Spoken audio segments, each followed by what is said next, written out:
Well, hey again. Hey, if this is your first time or your second time here, I'm so glad that you are here and that you're joining us. You're here on a great day because we're continuing our summer series that's all about do's and don'ts. You know, because whether you've been following Jesus for 50 years or 5 minutes, sometimes this whole thing can seem like a list of things you can do and a list of things you don't do.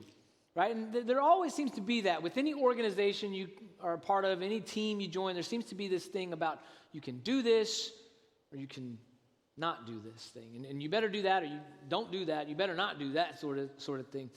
Unfortunately, that's one of the most unfortunate things we can do when it comes to following Jesus, is to trivialize what it means to follow Jesus by turning it into a list of do's and don'ts. Because it's so much more than that.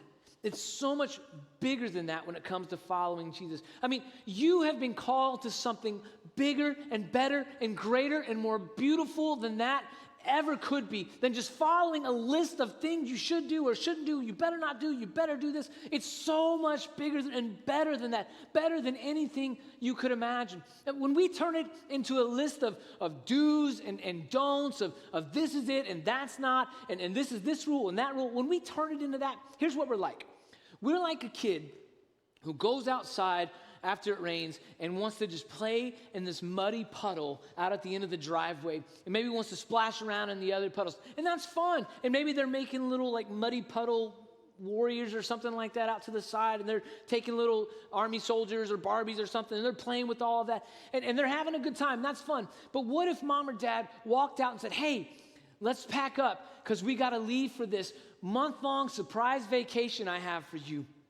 And we're all going, you and me and all of our family and all of your friends, we're all staying on the beach together for a month in these houses that are right there together, and we're going to see each other. We're going to play out on the beach, and the birds are going to be singing, and the sun is going to be shining. The waves are going to crash in the shore, and it's going to be this incredible time. There's a boardwalk nearby, and there's this incredible roller coaster, and you can get French fries right before you go on, so they go everywhere afterwards. It's going to be this great time.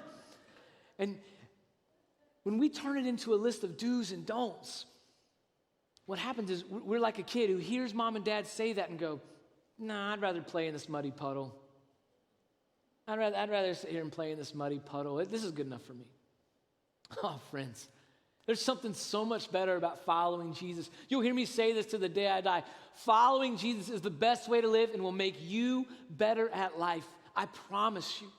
Ultimately, that's what it all comes down to. It's the best way to live. It's better than anything you could ever or would ever imagine for yourself if you give your all to following Jesus. The trouble is that a lot of us don't want to do that. We don't want to fully give ourselves all the way to Jesus because, as great as this beach vacation sounds, we know there's still some rules involved.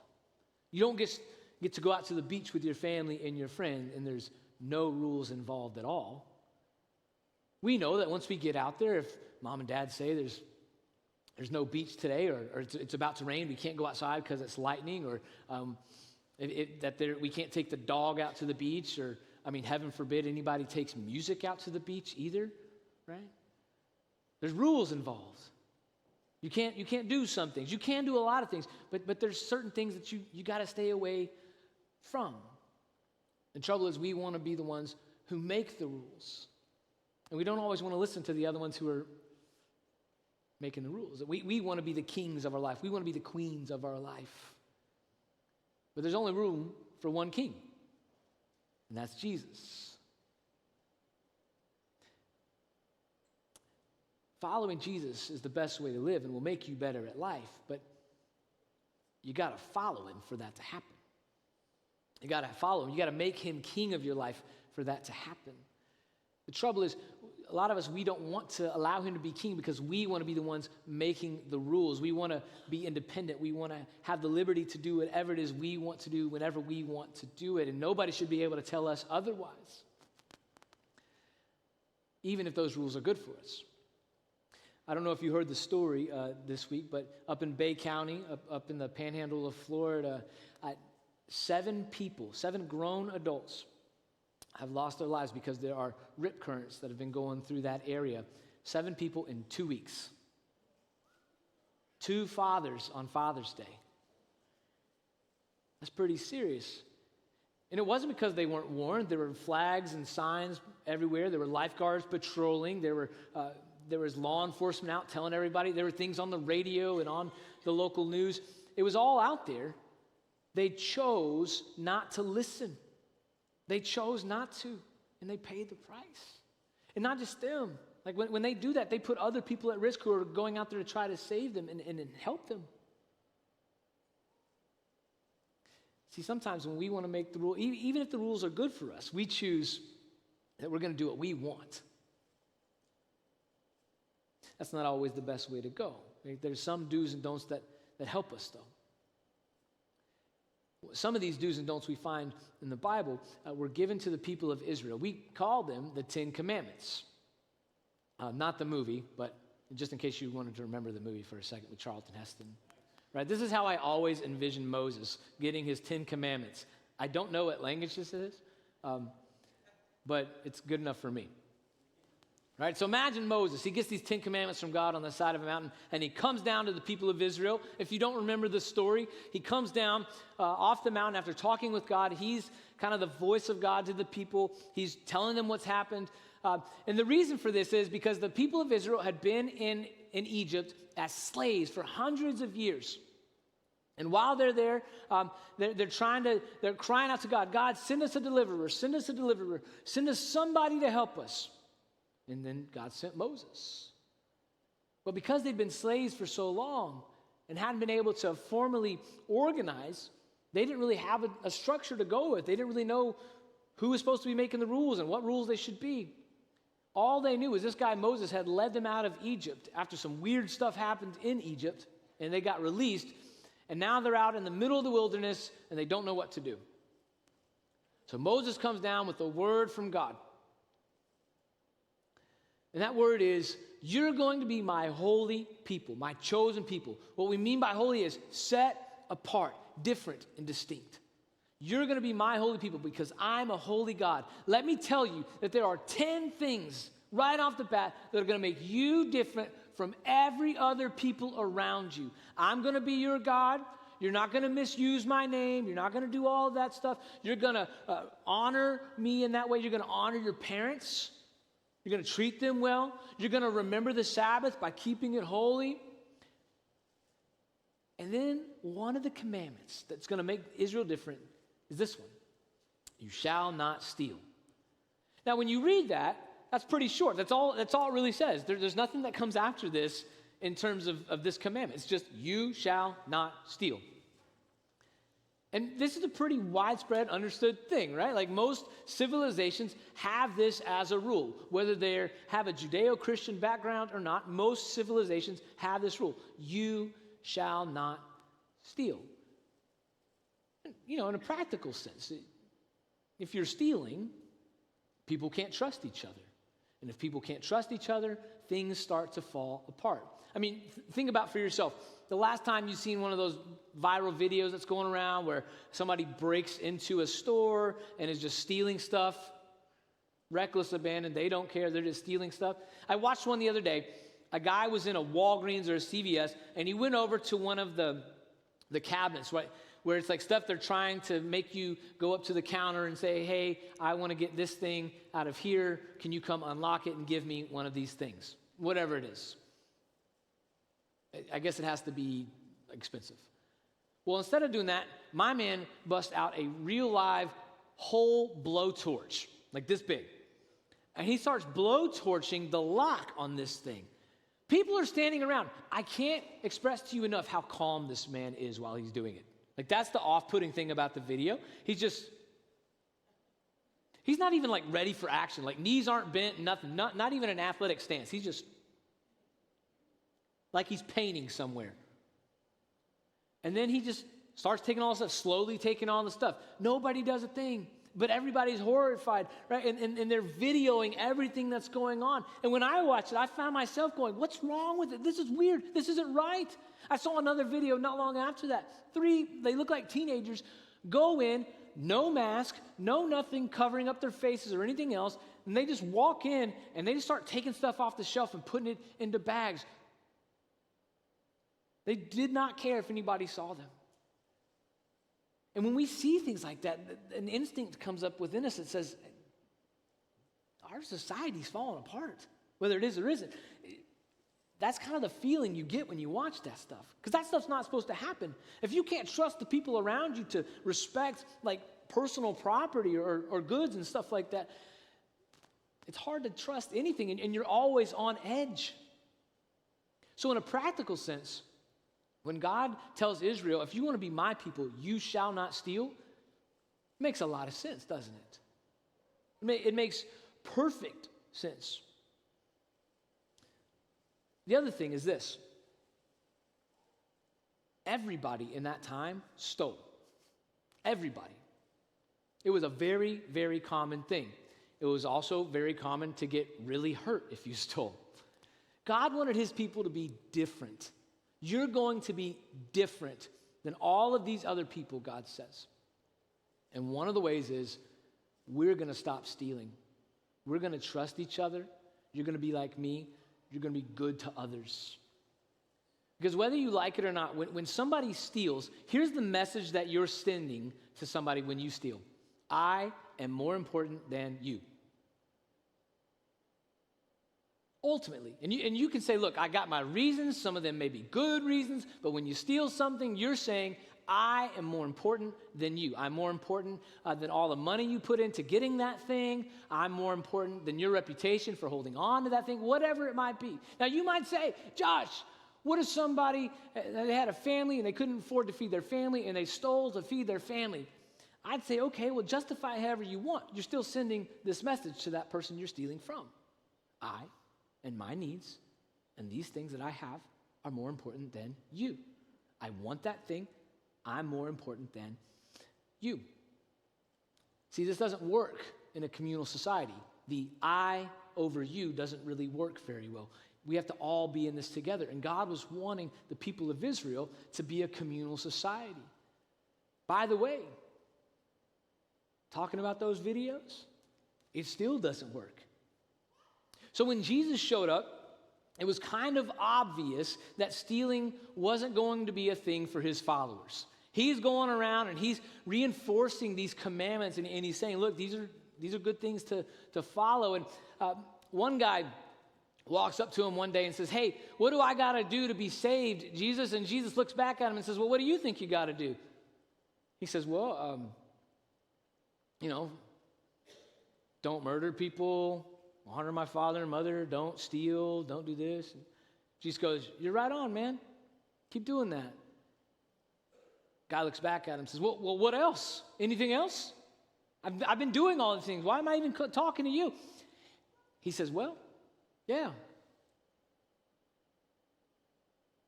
Sell all you have, give it to the poor. Then come follow me. In another place, he says, here's what all this boils down to. Love the Lord your God with all your heart, mind, soul, strength, and love your neighbor as you love yourself. Well, implicit within that command, which he says sums up the entire law, implicit within that command to love your neighbor as you love yourself, you're not going to be stealing. You don't want anybody stealing from you. So why would you steal from anybody else? So the first Christians knew all this, and they were figuring this out just about 1,000 years after God gave the Israelites the Ten Commandments. And so they knew all these commandments, and they knew that Jesus has said, love the Lord your God with all your heart, mind, soul, strength, and love your neighbor as yourself. That way you're not stealing, you're not hurting other people, you're treating other people well. The first Christians are figuring out how to live. They're figuring out all of this stuff, and they say, how do we keep going in the context of this new world that God has created? See, what they really and truly believed was that through Jesus' death and then resurrection, like this whole world was brand new, that they were on the ground floor of this brand new thing that God was doing in the world, that this incredible, bright, sunshiny world that was totally different than everything anybody else had ever seen before, that it was on the ground floor, it was brand new, and God was using them to kick it all off. They said, we are part of that. They were excited about that. By the way, you and I, we're part of that same thing. God is inviting us to recreate what's going on in this world. What a great legacy for us that we can pass on to the next generation. What a great opportunity for us. What a blessing that God invites us to do that. And so as they're trying to figure out what this new world looks like, they also have to figure out, how do we live within it? We've had all these commandments, but do they still apply? What are the do's and don'ts now? We know Jesus said, love your neighbor as yourself. And remember, these weren't people who had it figured out. They didn't have the Bible as we have it today to go back to. They're figuring this out from the very beginning. So they formed these little communities together. Some of them were well liked by the people around them. Some of them were not. And they're trying to figure out what all's going on with all of this. Sometimes they had some trouble. One group was in Ephesus. We call a letter sent to them the letter to the Ephesians.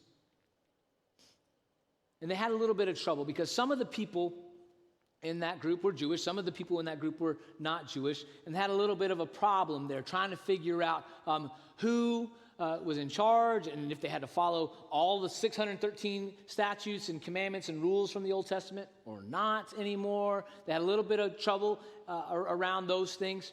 They had a little bit of trouble because this one heresy had also worked its way into the church there in Ephesus.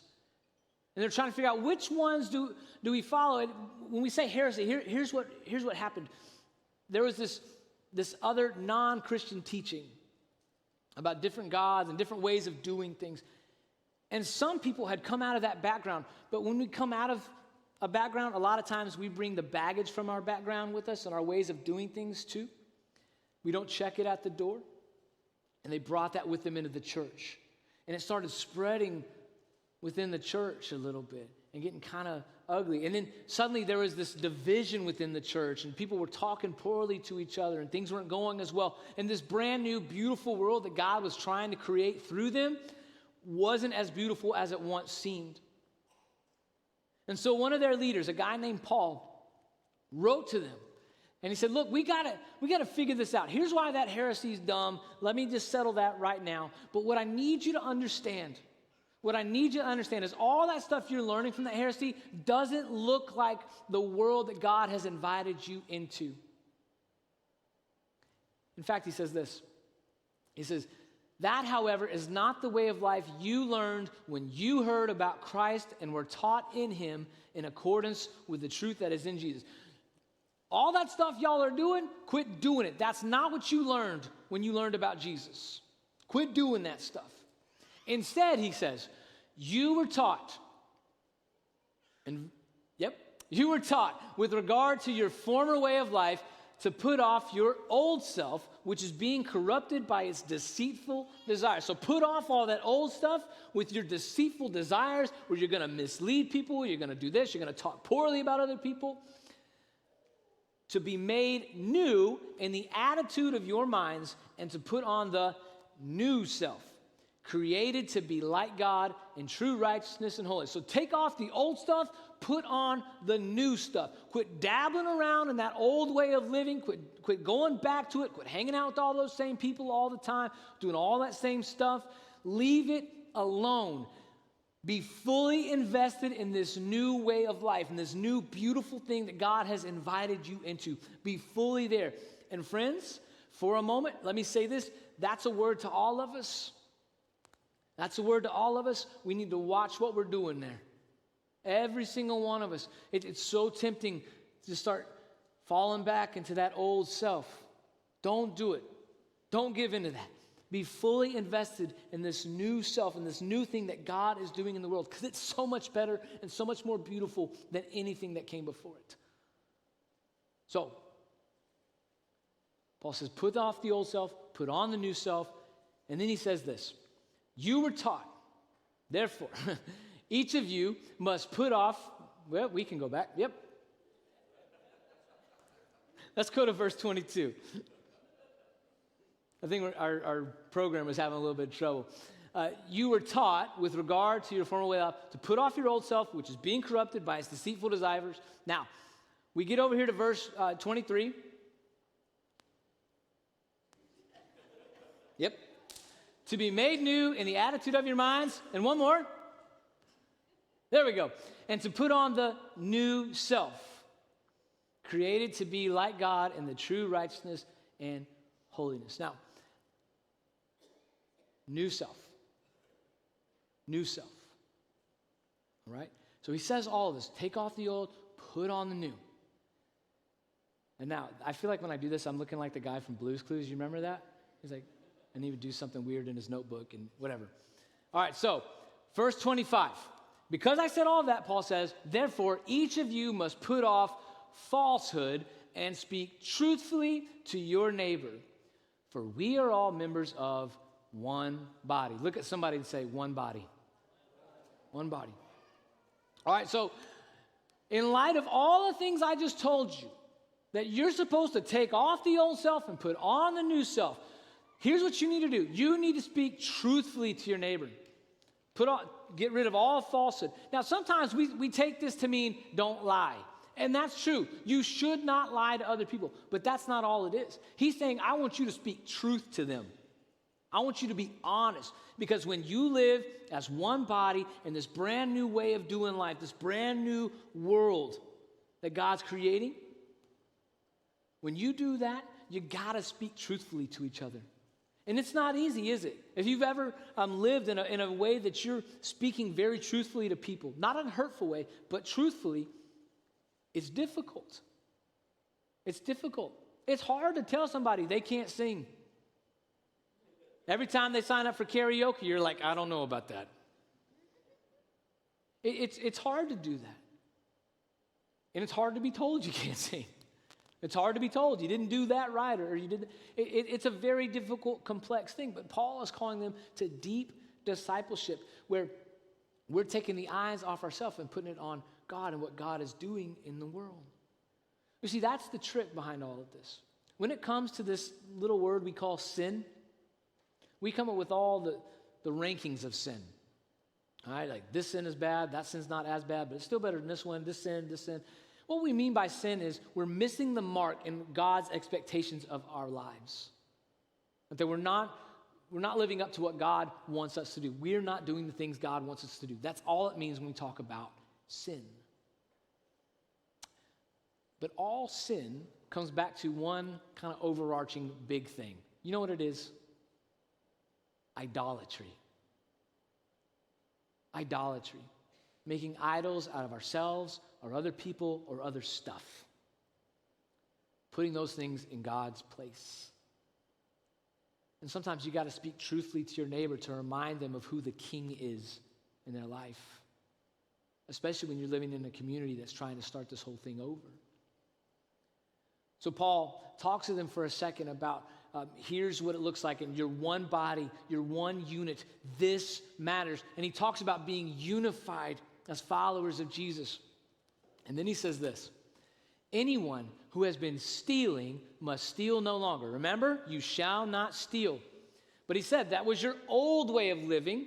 So if you were stealing, steal no longer. You're putting on the new self. So what's the new self look like?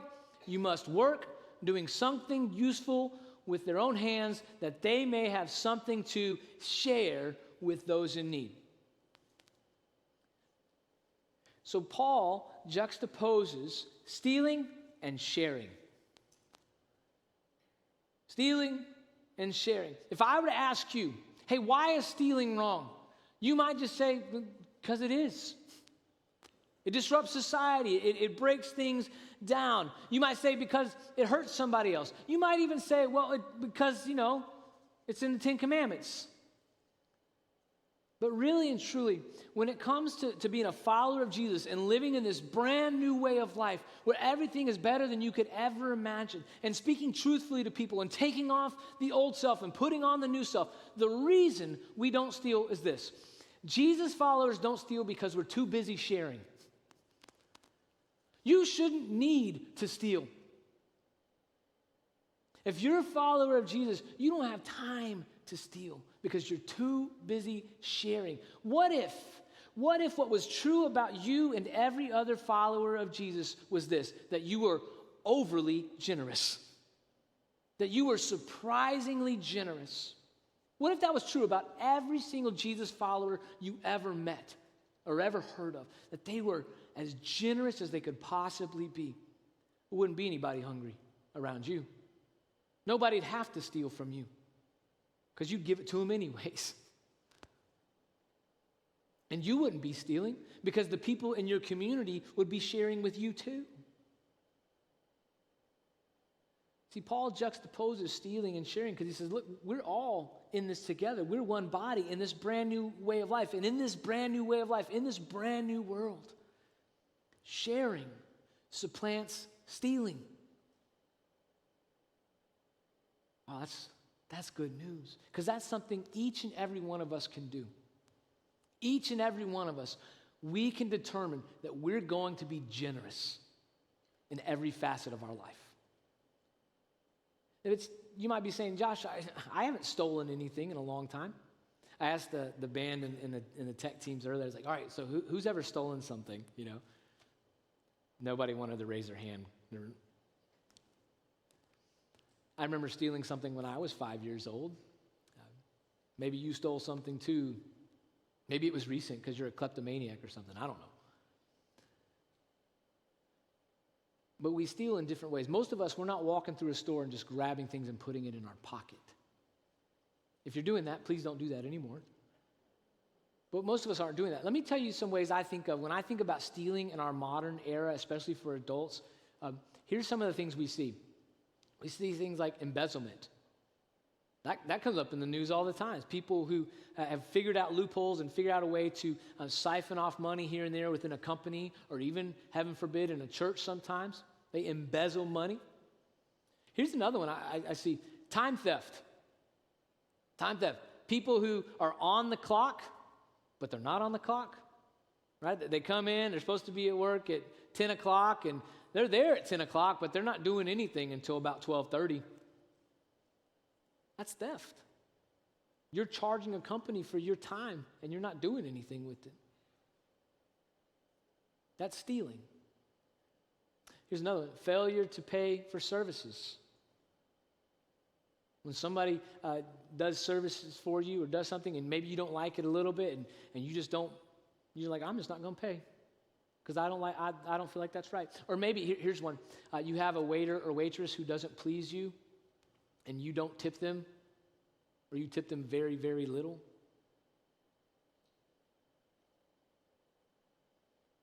That's stealing.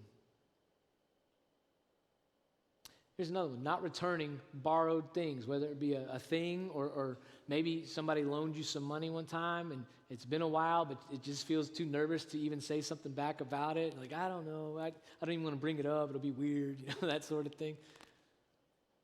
No, you borrow something from somebody, you borrow money or a thing from somebody, return it. And here's one for mainly our high school and college students. I want you to remember this. Plagiarism. That's stealing. You're stealing somebody else's intellectual property. Now, we could go on. There's a bunch of other examples we could talk about, like piracy and stuff like that. But you get the idea.